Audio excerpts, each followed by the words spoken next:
and moves were made. Hands were shook, money exchanged hands, possibly drugs. But it was all good. It was all in the name of fantasy football. Ladies and gentlemen, welcome to the Dynasty. Like I said, we all see things differently. Put it on his shirt. I Yes, just they do. drank what tasted like a root beer, but now I'm feeling kind of tipsy. Ride that unicorn, my friend. I was really going to do an awful Mexican accent, but I realized how mad I'd be at someone else for doing that. So, hi. We all are very intrigued and very interested in what will happen this year.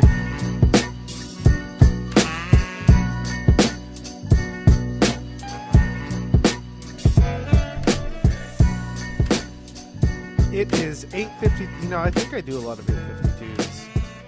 Really? Yeah, 8:52 in the PM on Wednesday, November 8th. This is Peter Livingston. You're listening to the Dynasty. We are a fantasy football podcast of epic proportions in which 12 friends enter. One leaves champion.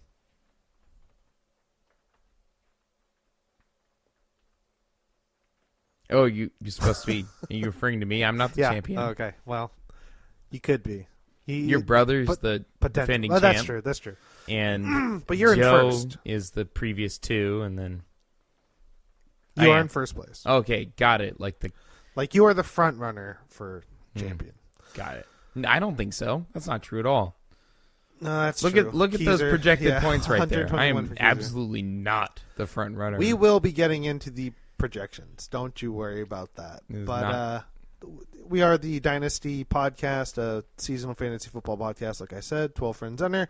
One leaves champion. I am Peter. I am joined again today in his sex dungeon, in which quite ambient with the rain. We do. It's like a little Zen meditation center right now with the raindrops pitter-pattering on the roof. That's right.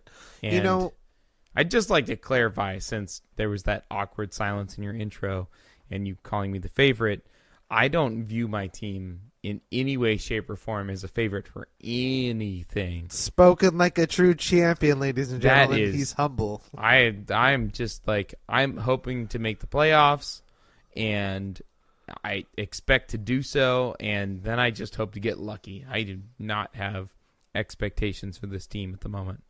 The only thing missing from that was you saying, "And with the Lord willing, we will find a way." I'm not big on associating accomplishments with Jesus. Yeah. So I probably won't do that. He is responsible for all touchdowns made in the NFL. Fair enough, but But we got a lot to look forward to. Where I was going with the rain was just the fact that in stories, in television and film, even in books, rain is typically an omen for good things not to come. And good things not to come. Yes. I think. Well, I mean, in my opinion, rain is definitely an indication of really great things to come because, green grass grows, plants grow, crops. I think rain historically and spiritually is associated with a lot of very, very good things. Well, Hollywood is a new entity, and they think rain means something bad's going to happen. So. I mean, our fields that our great sport of football is played on, they can't be there without some rain. So, I mean, you're just ruining. Ruining everything. Did you have a bit that I just pooped on? Yeah, it's okay. It's okay. Fine. Sorry. But we're gonna look at week 10, and we have our report card. Robin did his report card for Waiver Wire and some of the free agents pickups. We just saw a new one that was interesting by one of our. Yeah. We'll get to that, but a lot of fun things we're gonna look at, and I have an announcement before we dive into week 10. Do you have a guest on this podcast? No. Well, no? you. Oh, hi. My name is Robin, and I manage the team Fart Apocalypse, and I'm glad to be here, Pete. Thanks. All right. Glad you could be here too.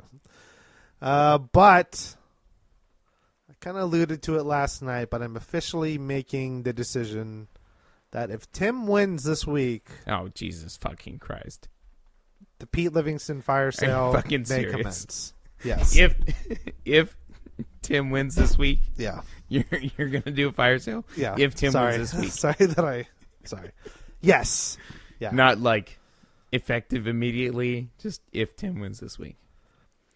Yeah, I'll hold out. But as soon as he gets if he has one player that goes off, like, start sending the trade offers. If he has somebody that drops like 20 points, that's not a quarterback, or even if his quarterback does, just all right. Let the bidding. All right, fair enough. The bidding may commence. We'll just say that.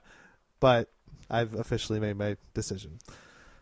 So let's go ahead, Robin, since you were so kind to do your report card and have that with you. Let's go ahead and dive into that. We set the line, I think, officially at 5.5 waiver wire pickups last night. How did we do? It was 8. Very nice. So I don't think either of us. I don't remember, but I don't think either of us actually took an over or an under. We both just said that we thought that there would be a lot. Yeah. So And I feel like that's so okay. I give us a pass. Yeah. For that. Why not? But why don't you go ahead and break down what you found while you were grading this week's waiver wire, and also your thoughts. All right. So the waiver wire transactions, there was 8 waiver claims. First of all, so the number 1 claim, and I believe you had like number 2 or 3 priority, right? Number 1 with Adam Humphries. Number 1 claim. All right. I gave this a C because 1 week Evans replacement, most likely not a great long-term option, in my opinion. No, that was not a... So, to me, and I know this for a fact, you could have gotten Adam Humphries without that claim. And I just kind of thought that was a little odd. So I gave it a C because it's probably going to work this week, and that's what you need is this week. And my opinion of waiver claims at this part of the season is if you absolutely need it for your team in this given week, you cannot take the chance. You have to make the claim.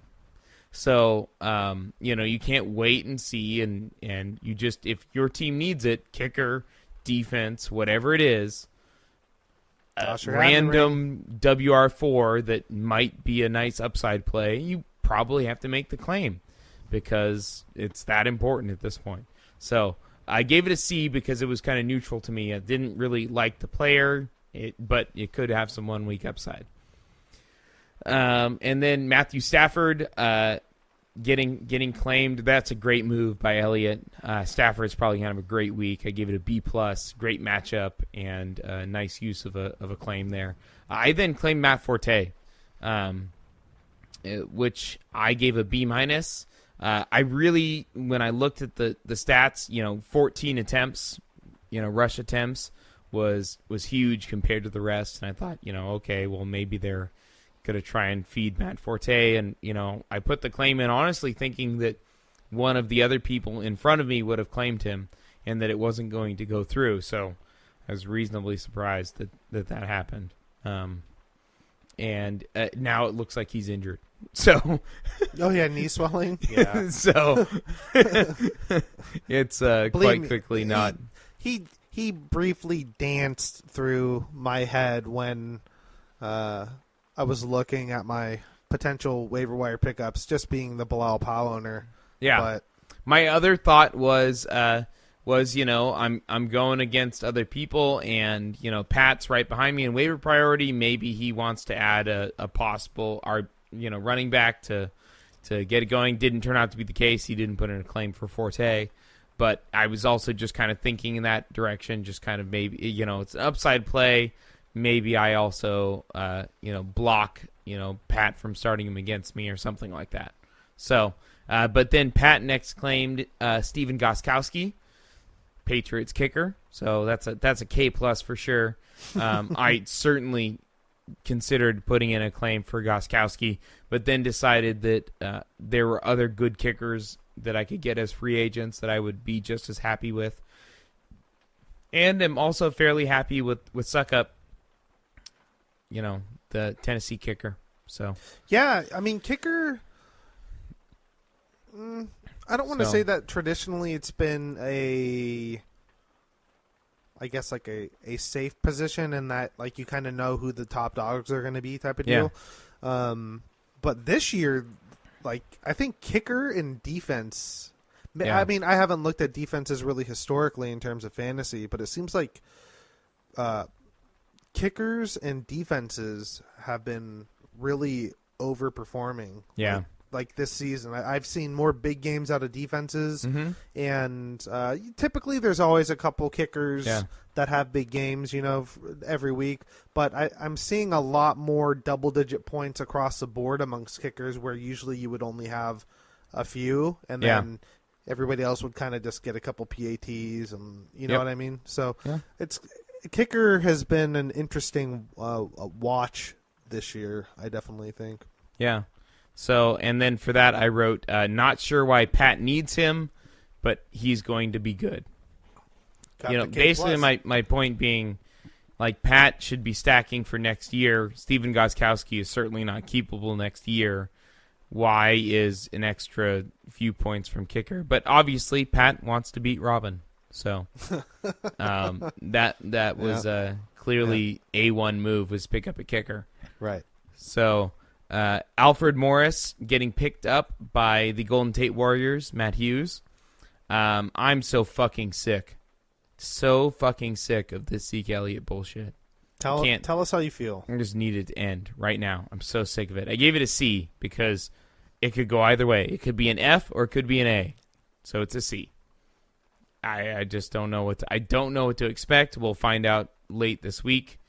What happens with Zeke. If this goes on into the 2018 season, I fuck. I don't even know what to say. He's got to be a first-round draft pick still, though. Fuck. Oh, with a 6-game suspension? I mean, someone will. There's no way he makes it out of the second. But like Tim again, with David Johnson and Jordan Howard, keepable. Why wouldn't you take Zeke in the first round and just say, okay, in week 7, I'm going to be throwing Zeke, DJ, and Howard at you. That's quite the menage. Yeah, hitting you weekend. Well, he thought he'd be doing that this year, and it's kind of worked out. Howard has been a little bit inconsistent. Right. DJ's gone. And Zeke, you have to go through the weekly heart attack of, what happens next week. So, I hate these. I don't want any more big suspensions. I hate it. So the next one is hilarious, and I only found this out after the fact. But Elliott, Nate Silver's Sith, picked up the Los Angeles Chargers, dropping the Baltimore defense. And I gave him a C- and wrote, I'm still not used to them being the Los Angeles Chargers. And it was this exact image posted to our Slack group that let Elliott know that he had accidentally picked up the Los Angeles Chargers, not the Los Angeles Rams. And that he thought oh, sweet, the Rams were on the waiver wire. I picked him up. And turned out he picked up the Chargers. Poor Elliott. So this is being retroactively changed to an F-. Yeah. The first F-, I think. Because I was kind of like, I'm going to give this a C- because this seems like a stupid move. But maybe Elliott knows something I don't. I'm not going to research it now. Or he doesn't know something.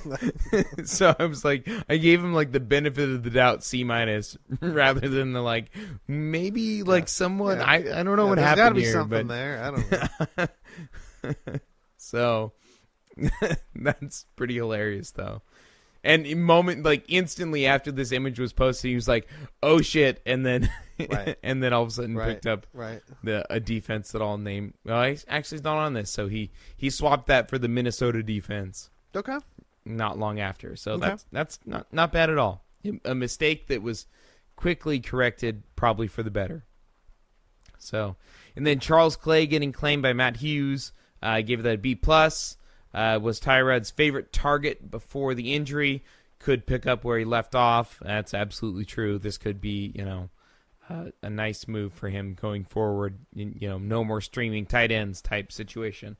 So that was good. I thought that maybe you or one of the other people might also claim Clay in front of these other players that were. So I actually didn't know that he was coming back this week. What? I talked to you about it last night. Literally, I was like, I think Clay's going to get claimed. But is he playing this week though? We don't know yet. Oh, okay. But it's trending towards playing. I also sadly fell asleep well before the midnight. Well, yeah, but you got to put a claim in. You got to claim in for Humphreys. Yeah, I did. Like that should have been Clay right there. You could have picked up Humphreys you could have picked up Humphreys right now. Maybe. He would still be here right now. So next one, Golden Tate Warriors, picking up Matt Hughes again, picking up on a waiver claim the Pittsburgh defense. So Matt Hughes doing exactly what I just talked about, which is you need a spot in your roster, you create a claim. So he created a claim for everything he needed. Defense. He got a wide receiver and a kicker too. No. Sorry, that's not true. So he got Alfred Morris. He put in a claim for Charles Clay, the tight end, and then the defense. So grabbing a running back, a tight end, and a defense, all on waiver claims. Then as a free agent acquisition, I picked up Jared Goff, dropping Tyrod Taylor. And I gave myself a B-, and I said he will be a top 5 QB this week. Hot takes. Hot take, for sure. Coming off the 4-touchdown performance. So Jared Goff. Possibly chasing points, but crazy good matchup this week against Houston in terms of points scored. And also just kind of looking at it and maybe Jared Goff is going to be a good quarterback. I think he will. And, he's undrafted. And, Tyrod Taylor is Tyrod Taylor. I know exactly what he is. And the New Orleans defense is pretty good. So I going against them this week. Tyrod Taylor has a pretty good floor because of the rushing yards, but not really a high upside play in my opinion in this matchup against a very, very good defense, kind of all around, both in their pass defense and their pass rush, and ability to stop the run. So I didn't really like the idea of going in with Tyrod Taylor and LaShawn McCoy and kind of pairing those two options. I thought that could be potential, and I think that, why not take a flyer on Jared Goff? The quarterback situation is so crazy right now that there's a lot of different options, and not only a few people have, really dedicated week-to-week QB1s. So, right. And it's one of those deals where if he goes back to just being the game manager that throws for 1 or 2 touchdowns and like 200 yards, and you don't lose anything. You just cut him, get somebody else. The next team has no name. Pat picking up Corey Clement as a free agent, dropping Matt Breida. Had a big game, but he's still in a timeshare, and J.H.I. just got traded over there. So I'm not totally sure what the upside is there, but okay. And then also on bye this week. Yes. So I don't know why that needed to be a pickup this week. The irony, though, of J.J. going from a premier RB1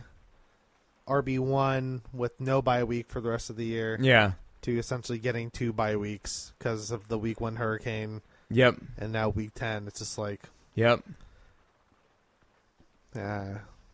Yep. But, bummer. That's hard for you. I know. And then next that we have Chris Goodwin, Tampa Bay, being picked up by Pat again. I gave it a D+. Speculative play based on Evans being out. Still no quarterback. And that's what it is. That's all Chris Goodwin is. He's just, you're hoping for a touchdown. So that's all. And then Chicago defense being picked up by Pat. And I just put in I miss Aaron Rodgers because Chicago is playing the Packers. And the fact, like, if you look at the season beforehand, going through, like, what would be one of the matchups, you know, there wouldn't be many matchups that you'd be excited about starting your defense against, but certainly Chicago against Green Bay was not going to be. That was not circled on your. That was not calendar. like. Well, I mean, for some people, yes, that was circled on their fantasy calendar, but the situation in which you'd be like, "Oh yeah, Chicago versus Green Bay, that's a great defense." No, no one ever would have uttered that. Right. So, I hope it doesn't work out, but whatever. At least you're honest. And then I hope you fail. Nate Silversith picking up Chris Boswell, the Pittsburgh kicker. I gave it a K+. I don't know what to say, so I didn't put anything. He's going to be probably good because he's a kicker and a good offense. So, all right. And then Tahir, late in the day, picking up a player that I felt should have been claimed over some of the garbage that people claimed. Well, and I told you the story about that. Yeah, you did, that you were trying to claim him or pick him up at the same time. You should have just claimed him instead of Chris Humphries. So, well, I'm selling my team anyway, so I'm like, and then so I put has had some great, and then I crossed it out, good games, decent streamer. That's what I put it on there. Because I wrote great first, and then I was like, wait a minute, has he had some great games? And I went and looked, and he had one. Yeah. And then I was like, okay, so then I crossed it out and wrote good games instead. Right. So you're more banking off the fact that there's a suspended AJ Green, and you're hoping that he kind of turns into exactly version of whatever the other guy started. That's why I gave it a B, called it a decent streamer. Right. So, and then Ed Dixon getting picked up as a tight end by Pete. And then I wrote, I would have claimed Clay instead. So, that's pretty much exactly what I've been saying. So, well, when you watch Adam Humphries drop 20 points this week, all right, I'm ready for it. I hope not, actually, because I think I'm starting the New Orleans defense. Oh. Or no, Buffalo's playing the New Orleans defense, so I don't care. Yeah, New Orleans as long was as Doug Tampa Bay Martin gets last his nut. I don't even. Am I starting him? I probably should be. I don't know what I'm doing yet. You probably have to. You're hoping that they lean on him. Matt Forte or Doug Martin. That's, you know what? Let's go ahead and dive into it. That was the last grade. I don't think there were any other grades. Thank you for that, Robin. We're going to jump into Week 10. I do have Forte instead of Martin in there. All right. We have a Robin against Pat matchup, a number 1 against number 12. This is upset city, I think. Maybe not. But Robin with a 95 to 72.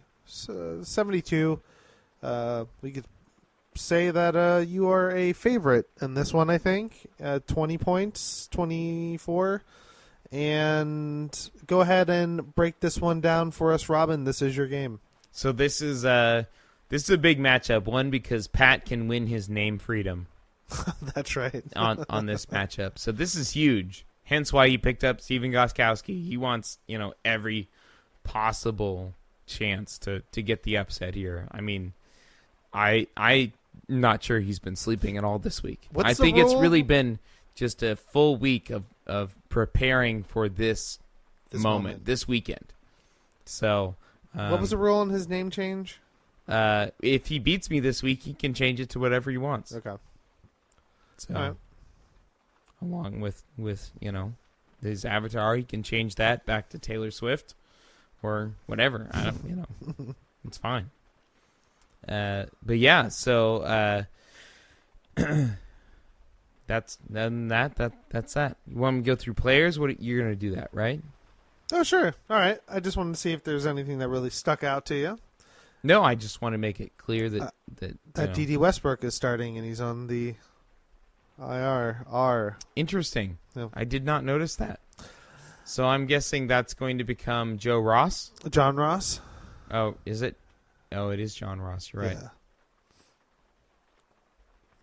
So he could do something, potentially. Maybe. We'll see. Yeah, sure.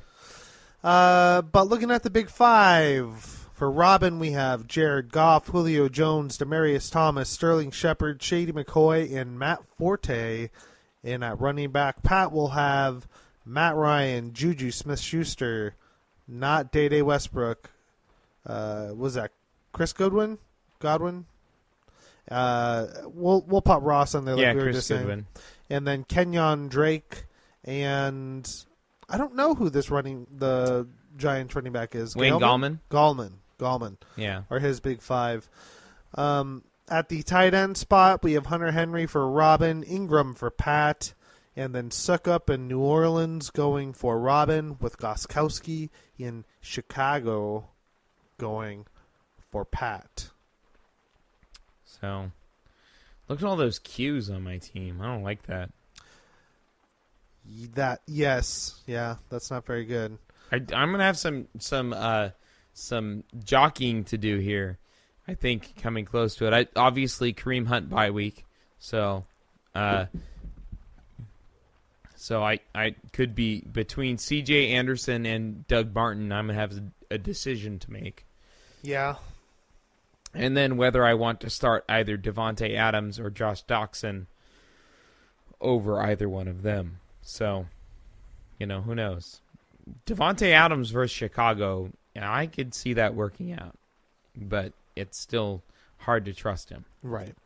And we'll see. Everybody else on Pat's bench is either on IR or bye. But Robin is, as we were saying, heavily favored in this one by 20-plus points. Let's move on down to our next game. We have the 4-5 Nate Silver Sith up against the 5-4 Golden Tate Warriors. The number 8 team against the number 6 team. The current projection is 97.99 to 92.78. Matty Hughes is a favorite over Elliott. The big five for Elliott, he has Stafford, Landry, Funchess, Thielen, McCaffrey, and Abdullah. Matty has Brady, Tate, Devontae Parker, Ickey Woods, Devontae Freeman, and Lamar Miller for his big five. Anything stand out to you looking at this, Robin? It's a very close one. It's pretty much a coin flip. Elliott, I don't hate Elliott's team that he's putting up here at all. He's got some tougher matchups in his flex and things along those lines, but I don't hate that at all. I think Stafford could have a massive game against Cleveland. Mm-hmm. So I don't doubt that at all, but that also on the opposite side, Hughes having Golden Tate in there, I think will kind of hedge some of that big game, because I would expect some of those points that Stafford throws will go to Golden Tate, at least. So I think that's Hughes has that advantage there. Right. Definitely when you look at that, it's always nice to have a big piece of an offense of the opposing quarterback, because you can eat into that point total a little bit. Yeah, and the 4-point passing touchdowns, that means that you're getting up a couple of points on every single one of those, and plus passing yards not being some of the same weight some of as the primo receiving matchups. Yards. Oops, sorry. Some of the primo matchups that looking at these, we definitely touched on Detroit and Cleveland, but also the fact that Elliott has Funchess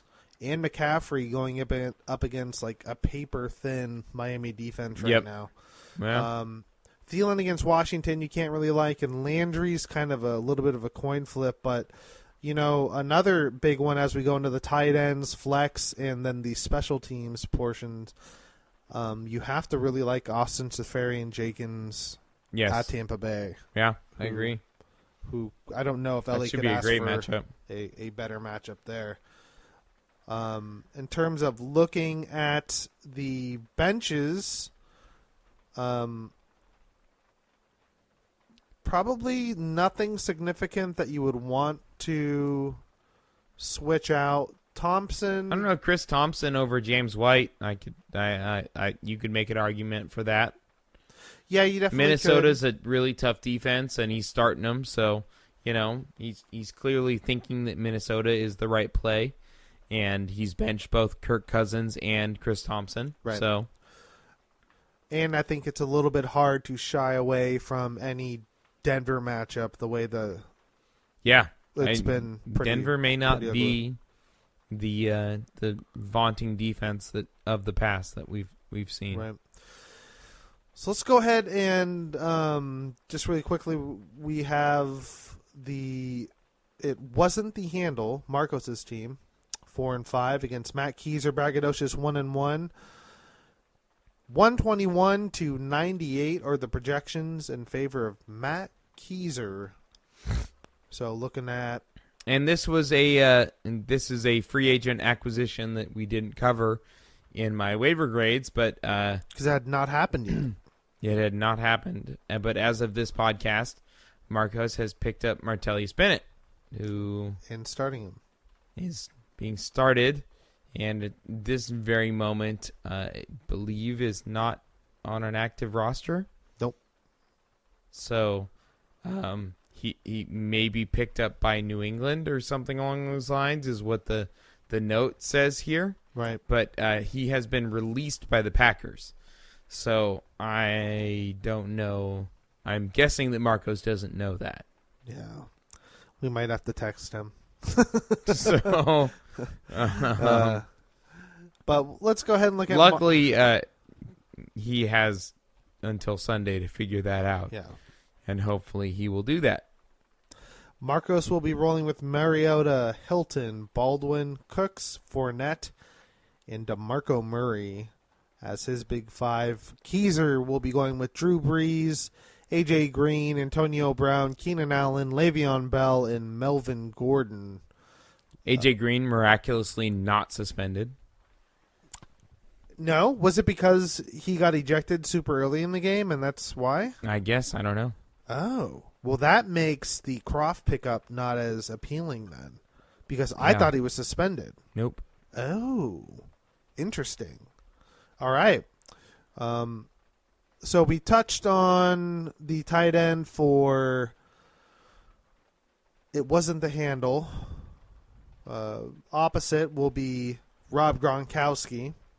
And then also Joe Mixon at the flex for Marcos and Jimmy Graham at the flex for Matt Keyser. Pretty consistent that he's been having both of them in lately. And then Zerline and the Jacksonville defense rounding out Marcos' special teams, who have both been freaking amazing this year, with Prater in Houston for Keyser. So, a lot of big potential games for Keyser.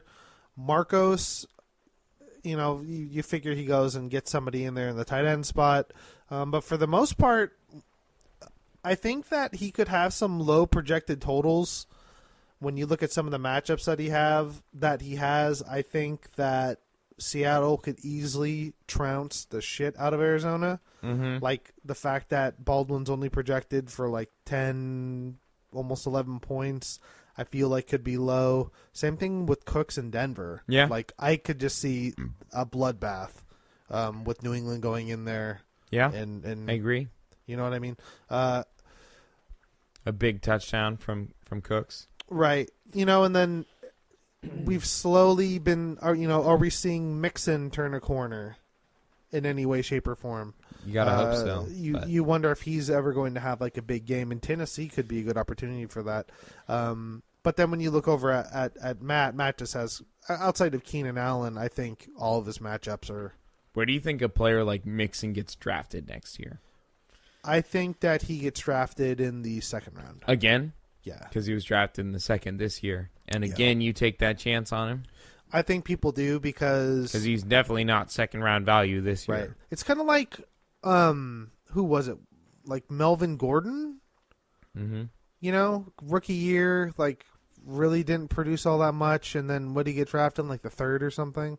Like I could see that. I could see that being Joe Mixon. Like, but the other thing is, do people just think it's a 1-year slump and that they bounce back and then he's part of like a hot offense next year?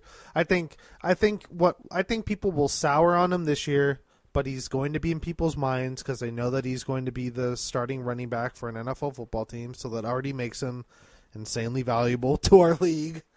Yep. But I do. I kind of think that it's going to be depending on need, but I think he's going to be no later than like first 3 picks of round 3 will be like the latest he goes. I think that 2-3 turn is where that makes sense to me. I mean, Marcos had all those second round picks, and then also T.Y. Hilton, which me looking at this reminded me that T.Y. Hilton was on there. And looking at T.Y. Hilton just in general, you think that like, oh God, he's had a bad year because he's had some really bad games. Right. T.Y. Hilton is the number 4 wide receiver in standard leagues right now. But he has had so many bad games. It's just that his good games have been massive. Ridiculous. Yeah. Like 3.7 points, 4.9 points, 21.3 points, 3 points, 17.7 points, 1.9, 2.7, 1.5, 29.5. Like, just absolutely insane. Like, that would drive me nuts. He's doing his best Cooks impression right now. Yeah. Just he's so. either complete definition of a feast or famine player. Right. That is amazing that he is the number 4 overall wide receiver. Right. It's been a very interesting year in that regard. But Matt Keiser, heavily favored this week over Marcos. And let's go on down. Look at our next game, which is Baked Brie against the Fighting Sponges, the 2-7 versus 3-6 matchup. Current projection is 76-51 in favor of the Sponges. This is my... Wow, maybe you should pick up a kicker. After all that, you didn't pick up a kicker? I am. I got time. I can go through the free agent magic market and pick up... You're just deciding whether you want to give up Justin Tucker or not, right? That's what's going on here. You want to make sure Justin Tucker hits waivers on the following week. Maybe. That's what's going on. Maybe. I see what you're doing here. you know when you do that, you can't claim him back, right? Well, I'll be selling by then, so I'm not too worried. He can be waiver fodder for the rest of the league. Go get yourself a top 5 kicker. But this one, Brienne currently does not have a starting quarterback. She has Jalen Richard starting at running back, who doesn't have a game.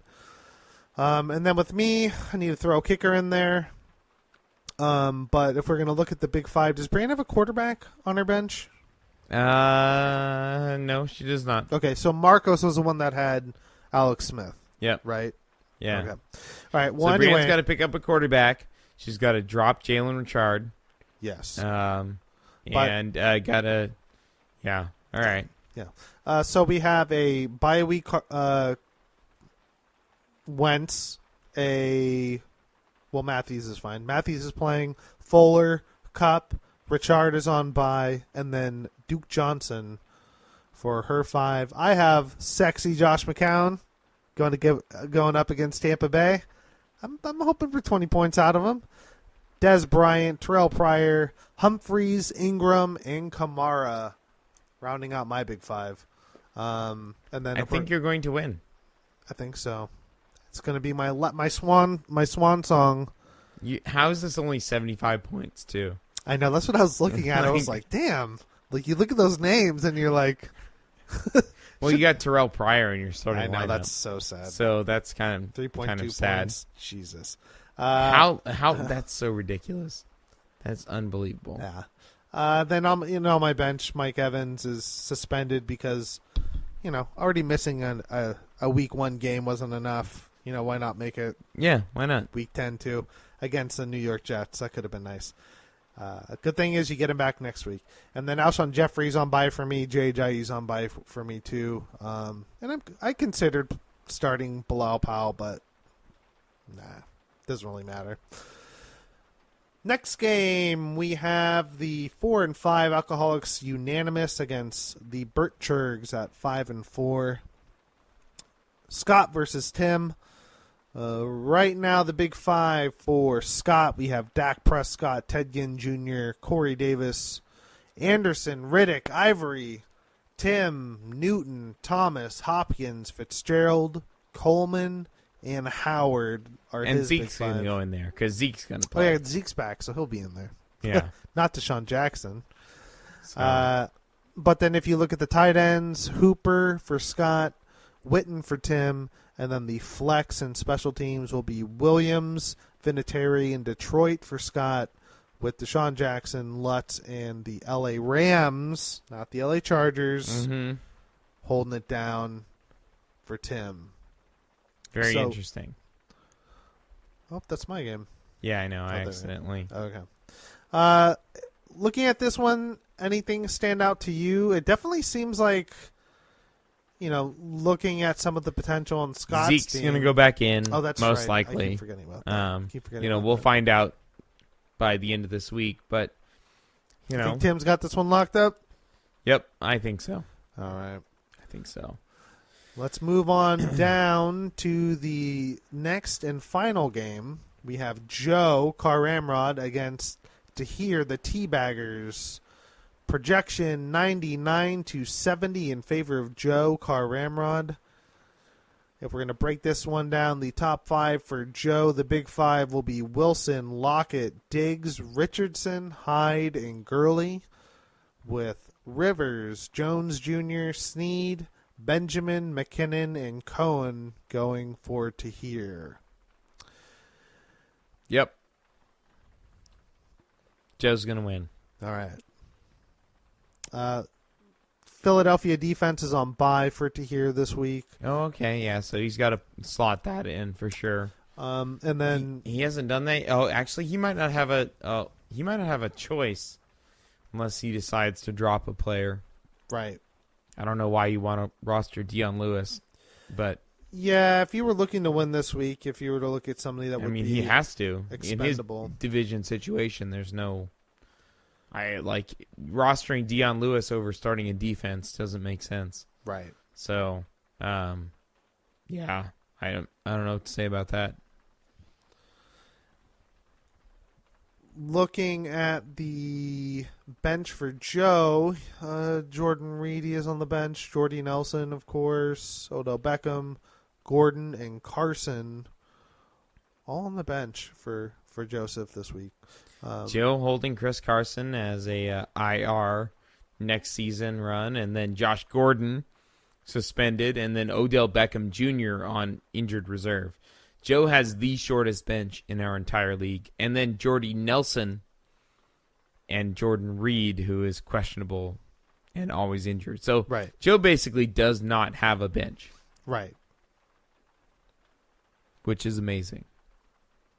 Well, he has some good matchups where he could probably get away with it. Yeah, and he has a good lineup, so, I'd be a little worried about the Denver defense if I was him, and his wide receiver core is obviously, and he knows it, he's relying on getting points from Russell Wilson and his running backs.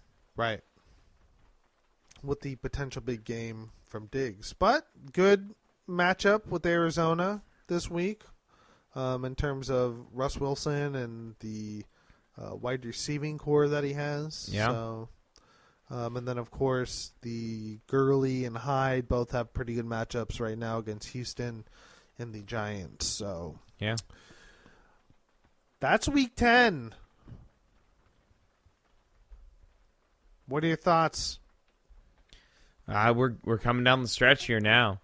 These are, I don't know, nothing gets decided in this week, obviously, but a lot of big favorites, I think, in this week, where there's most of the matchups have pretty obvious favorite in them, with the exception of one or two. Right. So, it'll be interesting to see which one is goes the other way. Maybe more than one, but we've had that happen consistently. But it, there's always one every week. Usually it was me, but we'll see what happens this week. I could get Brienne her. We could both be 3-7 at the end of this week. Who knows? Oh man! But this should be a lot of fun. Like Robin was saying, there's probably only one real tight matchup. But at this point in the season, weeks like this, it really kind of starts to thin things out, and you kind of get a better understanding in terms of points and how the win-loss records shake up. Really, the only matchup that doesn't have a significant projected favorite is Elliott and Hughes. Right. And other than that, me versus Pat, I'm a significant favorite. Keyser versus Marco, significant favorite. You versus Brienne, significant favorite. I guess I am, huh? Yeah, your brother versus Scott, significant favorite, and then Joe versus Tahir. Even if Tahir picks up a defense, he's still down. So right. And it could be the approach with Tahir is just, this is my bye week. I'll make a crack at it, but I'll just take. But I don't think the L. I think that the player he's rostering instead is not worth that. Right. Like it's one thing if it's a player that you cannot drop, but I don't think Dion Lewis gets claimed. So I don't know why. You want to give yourself a shot at winning. You never know what happens. So right. Starting an empty slot is not exactly good strategy. I thought Elliott always said that you had to roster or you had to put out a full roster. Yeah. I mean, you should, but there's no penalty for it. But I thought he said it was like a forfeit or something. I don't know. Did he really? Because Brienne didn't do it this last week. Right. Well, I don't know if it mattered for her, but no, it didn't. And it might not this week either. But I don't know. I think you gotta figure that out one way or another. I mean, certain situations I can see it with if you're just like, listen, I got 6 undroppable players on bye. Like, what am I gonna do? Right. Or injured or on bye, then that's fine. That's whatever. But rostering a fringe running back, that's, I don't know. That doesn't make sense. Well, as we say, we value our players. We see things a little bit differently in this league. I think. The one thing that I'm hoping to see is an L next to Tim from Scott. That'd be great, wouldn't it? Scott, I have faith in you. You can keep me in the hunt one more week. If you just want Tahir and Tim to lose. That's why you're like, let Tahir start. Robin, shut up. Yeah. What? No. No, Dion Lewis is great. Keep him. It's a bold strategy. I like it. Roll with it. Run with it. Let Tahir lose. Yeah. Stole my potential tight end. Yeah. Well, you're fucking sleeping, man. Come on. I know. Idiot. It's a damn time change. Make the claim or get up and do work. Come on, man. I did make my claim on my wide receiver 4. Random wide receiver that it's going to have a phenomenal week. I hope so, but still. All right. For shame. Okay, everybody. This will be week 10. It should be a lot of fun. I wish the best of luck to everybody. And then we'll be back at it again on Tuesday with our recap. And I think things get a little dicier in week 11, which we talked about in our last episode. Mm-hmm. If you missed that one and you want to take a listen, we talk a lot about playoffs and some different scenarios, breaking down the next 4 weeks. I guess it'd be 5 weeks if you include week 10. So go give that a listen if you want. You can listen to Robin and his podcast that he has. He does it with Joseph, the Disc Golf Podcast, which can be found on iTunes, on Stitcher, your favorite pod fetching apps.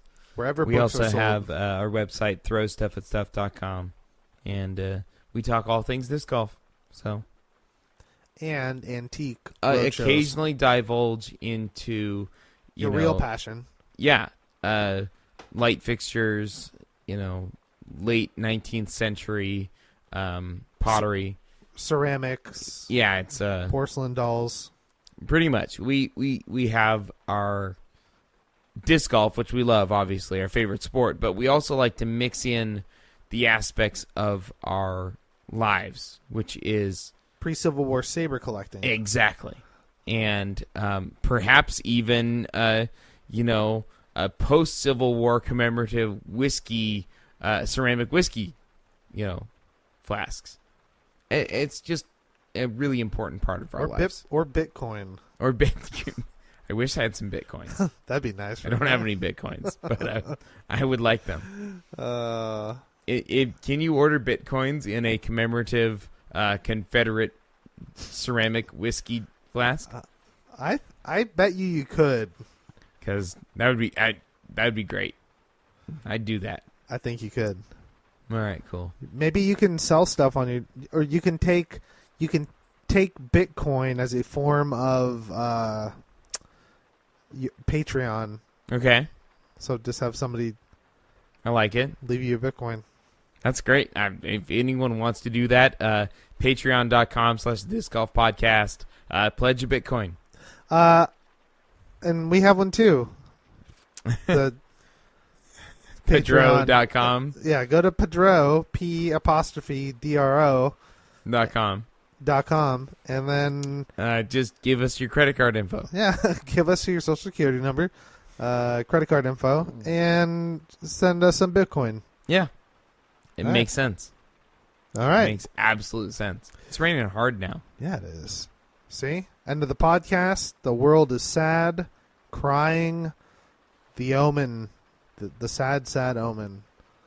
I don't know what you're sad about. It's going to be a good week. I'm selling off my team. Who do you want, Robin? I want them all. Okay. I want them all. Change my avatar to a Pokemon. Gotta catch them. Catch them all. Catch all of Team Fighting Sponges. All right, everybody. You can find me on Twitter at Peter Livingston or shoot us an email at ffdynastypod. Thank you so much for listening. And have a wonderful week.